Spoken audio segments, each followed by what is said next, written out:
The father of the atom bomb, J. Robert Oppenheimer, was instrumental in leading the Manhattan Project and creating the first ever nuclear bomb, the atom bomb. But he famously opposed developing the hydrogen bomb. So what's the difference? Both are nuclear, but only one has ever been used in warfare. In 1945, the United States dropped two bombs on two Japanese cities, Hiroshima and Nagasaki, to devastating effects. But the H-bomb has never been used outside of testing. H-bombs are thousands of times more powerful than atomic bombs. In fact, the biggest bomb ever detonated is an H-bomb, the Tsar Bomba.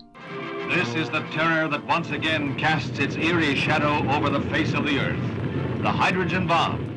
This was 3,000 times the strength of the atom bomb dropped on Hiroshima and was tested by the Soviet Union in 1961. But why exactly is the H-bomb so much more destructive than the atomic bomb? To understand this, we need to know where these two nuclear weapons get their power, the difference between nuclear fission and nuclear fusion. Splitting big atoms is called fission.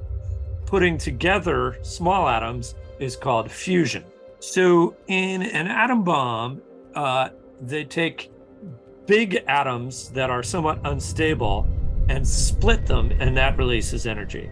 When a big atom like uranium or plutonium splits, it releases a lot of energy, but it also releases a couple of extra neutrons.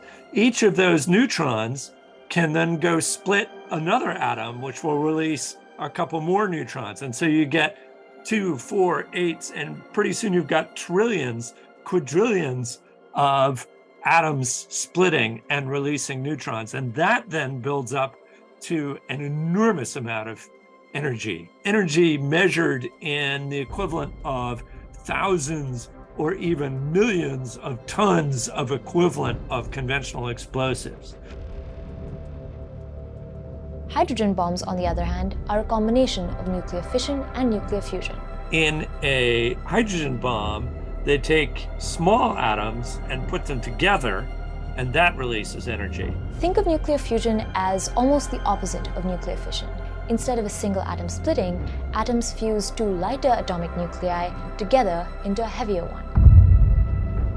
It's the same reaction that powers our sun, and it's the fusion process that releases an even greater amount of energy than nuclear fission alone, hence the far greater explosive power. So whatever you think of Oppenheimer's role in creating the atom bomb, you can probably see the argument against developing the even more destructive H-bomb. And even though Oppenheimer lost the argument, we can be grateful that none of them have yet been used outside of testing.